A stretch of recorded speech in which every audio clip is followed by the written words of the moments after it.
You are watching E-Awaaz TV, Voice of Community.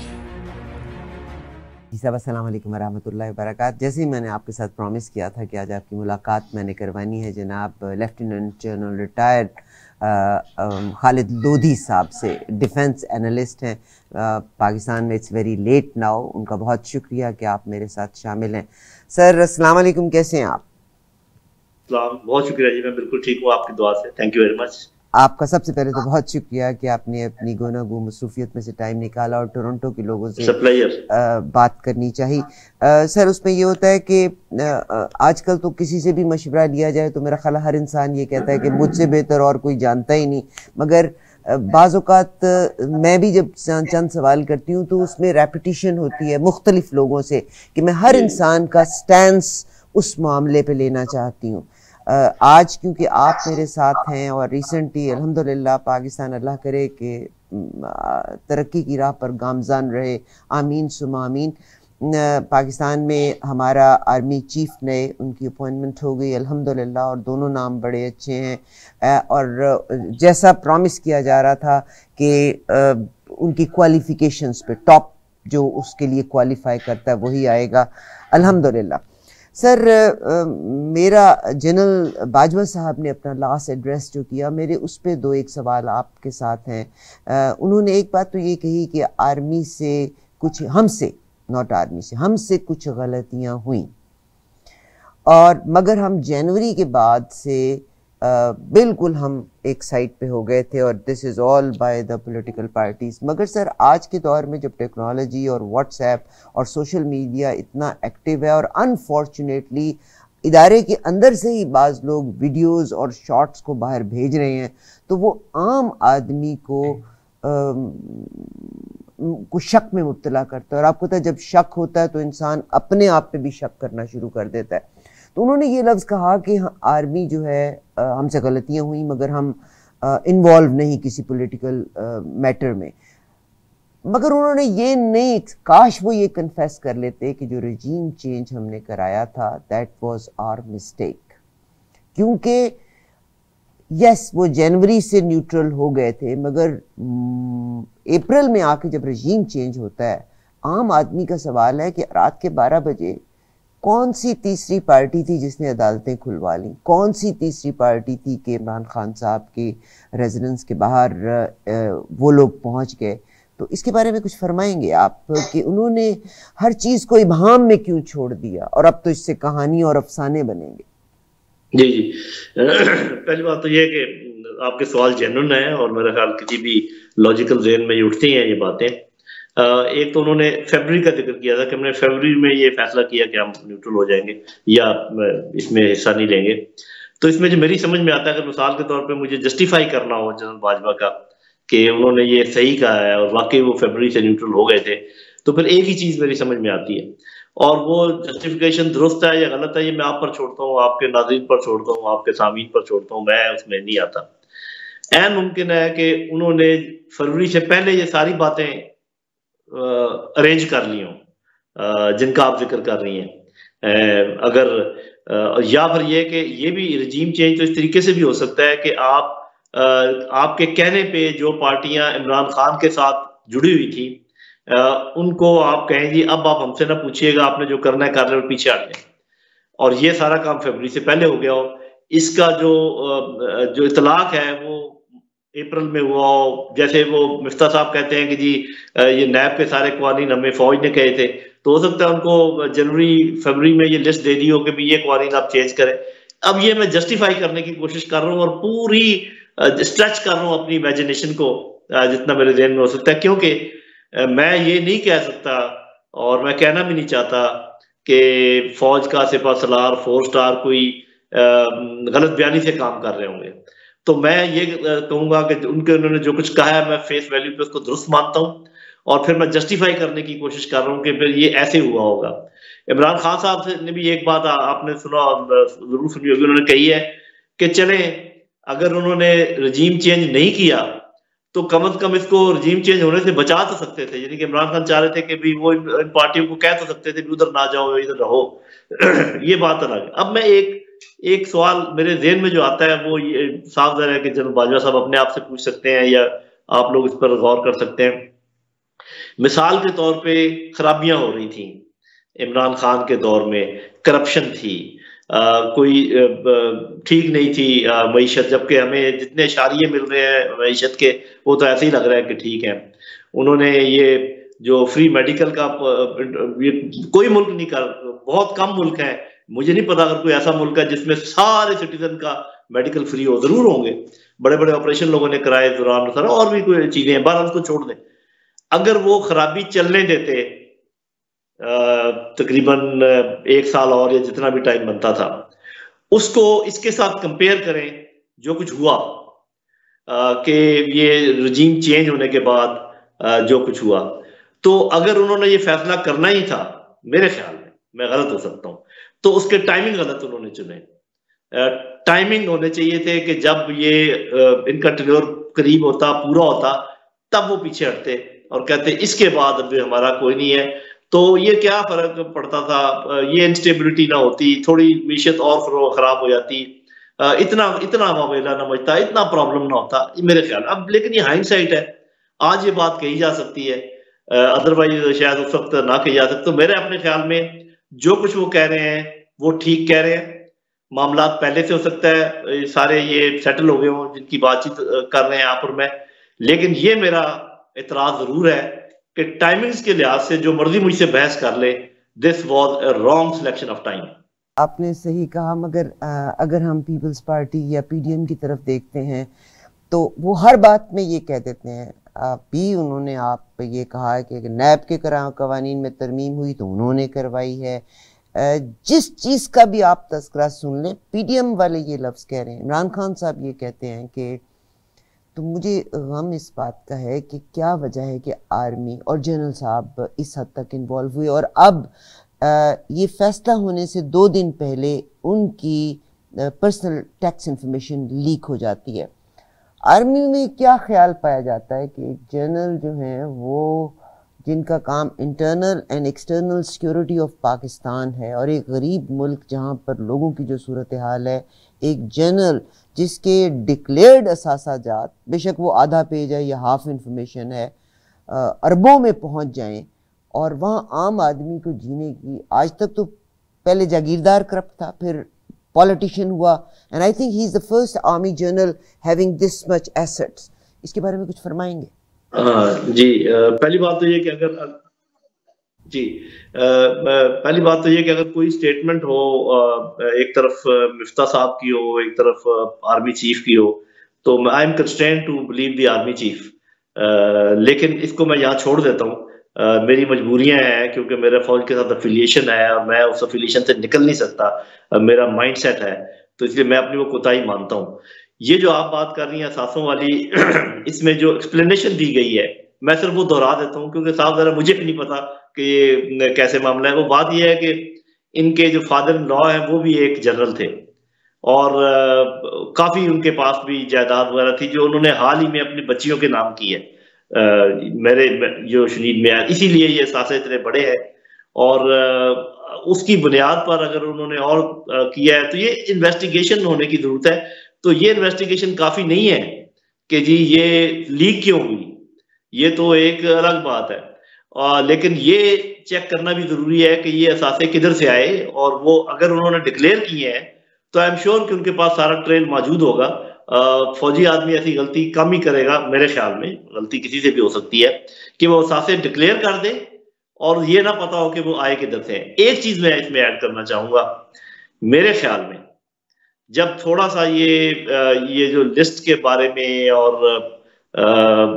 किसका नाम होगा किसका नहीं होगा इसके बारे में जब कोई अभाम पैदा हुआ, अब मेरे मुंह में खाक जो मैं बात करने वाला हूं, अल्लाह करे कि वो झूठ हो। ऐन मुमकिन है कि पीडीएम ने प्रेशर डालने के लिए अपनी मर्जी के मामलात अपनी मर्जी से करवाने के लिए, शायद अगर वो कोई ऊंच नीच थी और वो ये काम किया हो। लेकिन इसके साथ ही मैं ये कह दूं, एक तो हजरत अली का कौल आपको भी मालूम है कि जिस पे एहसान करो उसके शर से डरो। दूसरा ये है कि जुल्फिकार अली भुट्टो साहब लेकर आए अपना चीफ, तो क्या हुआ मोहम्मद नवाज शरीफ 2-3 चीफ अपने लेकर आए तो क्या हुआ? ये चीफ आर्मी के चीफ होते हैं, ये चीफ अपने मुल्क का इंटरेस्ट देखते हैं, और ये लोग सब एक जैसे हैं। बेहतरीन इनका कैरियर है, ये सीनियरिटी में भी टॉप के हैं और मेरा ख्याल अपने प्रोफेशन के लिहाज से भी टॉप के, तो इससे कोई फर्क नहीं पड़ता कि इनमें से किसको चुना जाए। ये जो बहुत बगले बजा रहे हैं ना कि जी ये देखें हमने अपनी मर्जी कर ली, हालांकि वो एक नेचुरल तरीका भी है क्योंकि सीनियर मोस्ट भी थे। 1-2 दिन का जो फर्क था वो उन्होंने कानून के जरिए उसको पूरा कर लिया, उस फर्क का जिक्र मैं भी करता रहा था, लेकिन वो कानून जब पावर है गवर्नमेंट के पास तो उन्होंने उसका तोड़ निकाल लिया। आपको ये मैं आज बता रहा हूँ और आप जरूर मुझे दोबारा बुलाइएगा 2 महीने के बाद या 3 महीने के बाद, ये लोग क्या बातें कर रहे होंगे आर्मी चीफ के मुतालिक, क्योंकि ये कोशिश करेंगे कि इनकी कोई बात माने, वो किसी की बात नहीं मानने के, ना इधर की ना उधर की। उनको बेहतरीन चांस मिला है सही मानों में न्यूट्रल होने का, वो करेंगे। लेकिन अगले जवाब में मैं फिर कुछ और कहूंगा कि वो कहां तक न्यूट्रल रह सकते हैं और कहां तक न्यूट्रल नहीं रह सकते।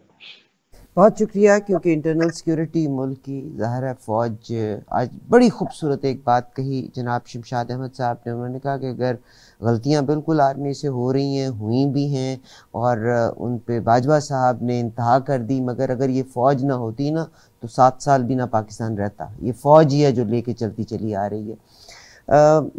anything else what you would like to say towards the end? मेरा एक सवाल यहाँ पे ऐसे ही आया, अगर आपकी इजाज़त हो। इमरान खान साहब अब इलेक्शन का कह रहे हैं और उनका एक ही इस वक्त रिक्वेस्ट है जो कि पूरी हो जानी चाहिए, मगर मुझे हैरत होती है कि जब रजीम चेंज हो रहा था तो वो शतरंज की बसात उल्टा सकते थे, असम्बलियाँ ही तोड़ देते। उन्होंने असम्बलियाँ क्यों डिसॉल्व नहीं की थी तब भी? अगर वो जब उनको पता लग गया था कि अब वोट ऑफ नो कॉन्फिडेंस आ जाएगा तो वो असम्बलीज को डिसॉल्व कर देते ताकि वहीं पे केयर टेकर गवर्नमेंट आती और इलेक्शन का इंतज़ाम हो जाता। कोई ख़ास वजह थी या उन पे कोई प्रेशर था कि उन्होंने असम्बलीज को तोड़ा नहीं था? नहीं है, लेकिन एक जो मेरी एक आध मुलाकात हुई उसमें एक बात उन्होंने ऐसी कही है जो शायद आपके सवाल का जवाब हो। उन्होंने ये कहा था कि मुझे किसी सूरत में ये एतबार नहीं था कि किसी तरीके से ये जो पार्टियां हमारे साथ हैं ये दूसरी साइड पे जाके मिल जाएंगी या कोई इस किस्म के इंतजाम करेगा। ये उनका ख्याल था, गलत फहमी थी, खुश फहमी थी, जो भी है। आपने कहा कि मैं कुछ और बात करना चाहूँ तो मैं 2 छोटी छोटी बातें करना चाहूंगा। एक तो जो नए चीफ के लिए जो चैलेंजेस है मैं उनका जिक्र करना चाहूंगा। सबसे बड़ा चैलेंज तो ये है कि जो एक खलीज पैदा हुई है, कुछ लोग ऐसे हैं अवाम के जिनकी वजह से, और फिर दुश्मन ने भी उससे फायदा उठाया, उनके कुछ बयानी भी अच्छे नहीं थे। एक खलीज पैदा हुई फौज पाकिस्तान और पब्लिक एक फैक्शन के दरमियान, उसको पुर करना है। और ये जो इंप्रेशन है कि शायद किसी की तरफ लीनिंग थी फौज की और किसी की तरफ नहीं थी, उसको एड्रेस करना है। ये 2 बहुत जरूरी चीजें हैं ताकि पोलिटिकली वो करेक्ट उनकी पोजीशन हो जाए और जो लोग हैं वो पुष्टपना होकर फौज के साथ खड़े हो जाए ताकि फौज अपने हर काम अच्छे तरीके से अंजाम दे सके। ये उनका पहला चैलेंज है। दूसरा चैलेंज है कि जो हमारा सिक्योरिटी मैट्रिक्स है, मुल्क के अंदर भी मसाइल है, मुल्क के बाहर भी मसाइल है। जो हिंदुस्तानी जर्नल्स और उनके वज़ीर दिफा जो बातचीत कर रहे हैं वो आपने भी सुनी है, वो हमने भी सुनी है। TTP दोबारा सर उठा रही है, अफगानिस्तान का मसला हल नहीं हुआ अभी तक, बलूचिस्तान के कुछ मसाइल हैं। तो इन सब को क्योंकि तवज्जो नहीं थी पहले या कम थी, क्योंकि ये बाकी और बड़ी रैंगलिंग हो रही थी, अब मेरे ख्याल वो युक्सुई से ये काम कर पाएंगे। और तीसरा काम जो बहुत अहम है और इससे रिलेटेड फिर मैं अगला उसका जवाब, और इस पर कम लोग बात करते हैं जो मैं भी बात करने वाला हूँ।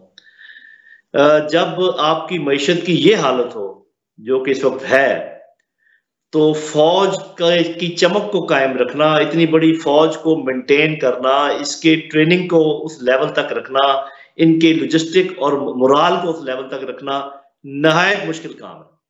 तो शायद उनको रिव्यू करना पड़ेगा पूरा जो फौज का एक्सपेंडिचर है कि कहाँ से कट करके कहाँ पे लगाना है, क्योंकि अभी वो मामला नहीं रहा कि आप हर चीज को पूरा कर सकें।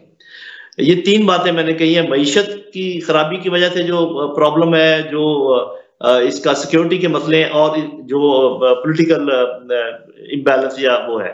अब मुझे आप ये बताइए कि अगर कोई कह भी दे, और उनकी बात मैं मानता हूं कि जी अभी मिलिट्री नॉन पॉलिटिकल रहेगी और पॉलिटिक्स में कोई हिस्सा नहीं। पहली बात तो ये कि अगर ये दोनों फैक्शंस को नजदीक लाने में कामयाब हो जाते हैं तो उसको मैं पॉलिटिकल इंटरफेरेंस नहीं समझता, वो तो बड़ा अच्छा नेक काम होगा और चूंकि इनकी क्लीन स्लेट है शायद ये ला सके।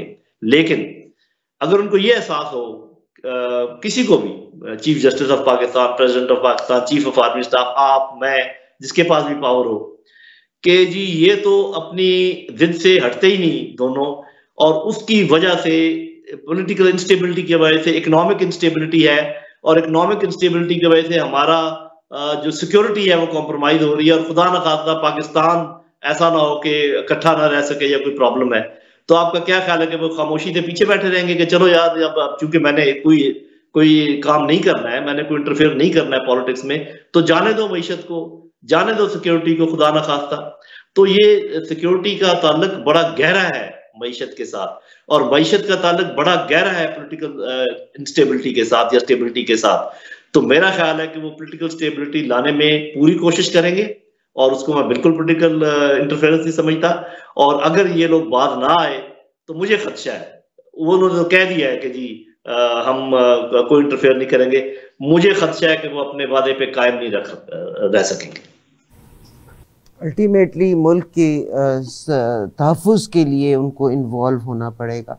बहुत शुक्रिया सर। आम आदमी के दिमाग में बेशुमार सारे सवाल आते हैं। वो कहते हैं कि पाकिस्तान आर्मी, ये जनरल साहब की नसासाजात डिक्लेयर होने के बाद वो कहते हैं कि पाकिस्तान के हर शोबे में army is doing their business. DHA मिठू साहब ने बड़ा फ़ायदा लिया, जो इनके बेटे के फादर इन लॉ हैं। Of course is a business tycoon, और मेरा ख्याल है कि जनरल साहब मजबूर हो गए अपने बेटे के फादर इन लॉ की वजह से, और नैब में कवानीन में तरमीम के लिए भी बाजवा साहब अपनी ज़ाती ज़िंदगी के लिए मजबूर हुए।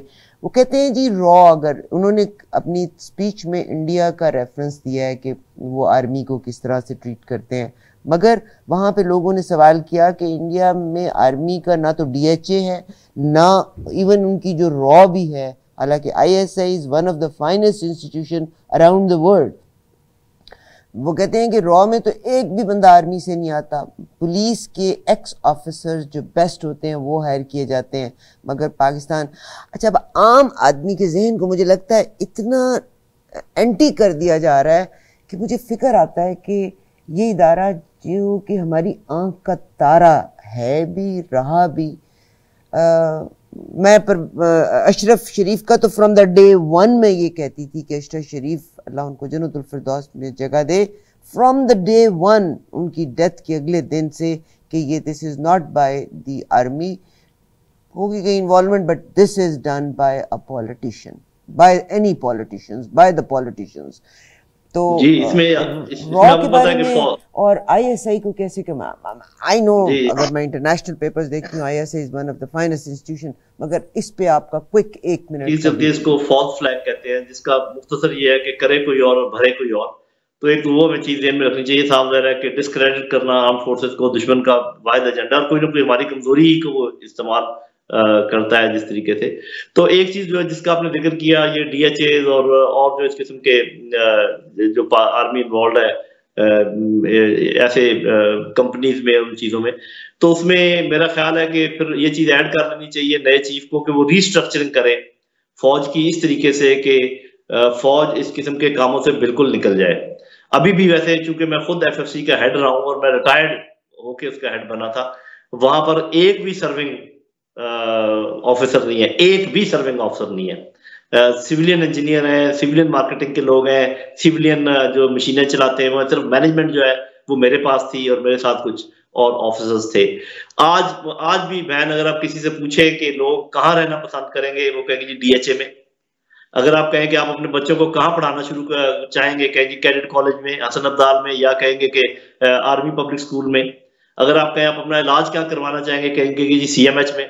तो अगर कोई लोग ये समझते हैं कि ये पाकिस्तानी फौज की कोताही है, ये खराबी है कि उन्होंने इतने अच्छे DHS क्यों बनाए, इतने अच्छे हॉस्पिटल क्यों बनाए, इतने अच्छे स्कूल और कॉलेजेस क्यों बनाए, तो ये एतराज तो अपनी जगह बेमानी है, लेकिन फिर भी ऑप्टिक्स के लिए मेरा ख्याल है कि अगर आर्मी चीफ रीस्ट्रक्चर करे इन सारी चीजों को और आर्मी से बिल्कुल अलग कर दें इन चीजों को, तो शायद वो बेहतर, और कोई बड़ा काम नहीं है। वो पहले ही काफी सारी अलग है, जहां कहीं थोड़ा बहुत कोई यूनिफॉर्म बंदा होता है उसको भी निकालें, और ये टोटल जो है एक सिविलियन कंपनी की तरह चलाया जाए, जैसे कि फौजी फाउंडेशन चल रही है, और भी कुछ इदारे हैं जो कि उस तरीके से चलाए जा सकते हैं, जैसे NLC चलाई जा सकती है उन्हीं लाइन्स के ऊपर, FWO चलाया जा सकता है उन्हीं लाइन्स के ऊपर। तो ये मैं आपकी बात से मुत्तफिक हूँ, जो लोग ये एतराज कर रहे हैं ये एतराज दूर करना चाहिए। लेकिन ये बात मैं दोबारा बता दूं कि पाकिस्तान में अच्छे तालीम की बुनियाद फौज ने डाली, अच्छे मेडिकल केयर की बुनियाद फौज ने डाली, अच्छी ऑर्गेनाइज्ड हाउसिंग की बुनियाद फौज ने डाली। उसके बावजूद अगर इनको, और फिर उसके बावजूद अपने मुल्क का दिफा भी करते रहे, अल्लाह ताला के फजल करम से आपके सामने जो कुछ हुआ ईस्ट पाकिस्तान का डिबैकल, उसके और वजूहात है वो हम बाद में बात करेंगे या फिर कभी बात करेंगे।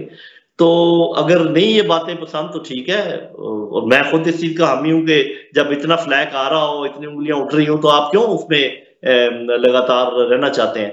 आप जैसे फौजी फाउंडेशन बिल्कुल अलग एक कंपनी है जिसका कोई ताल्लुक फौज से नहीं है, वहां कोई यूनिफॉर्म नहीं है। इसी तरीके से आप NLC को बनाए, इसी तरीके से आप FWO को बनाए, इसी तरीके से आप SCO को बनाए, इसी तरीके से आप DHS को बनाए, तो मेरा ख्याल सब ठीक हो जाएगा।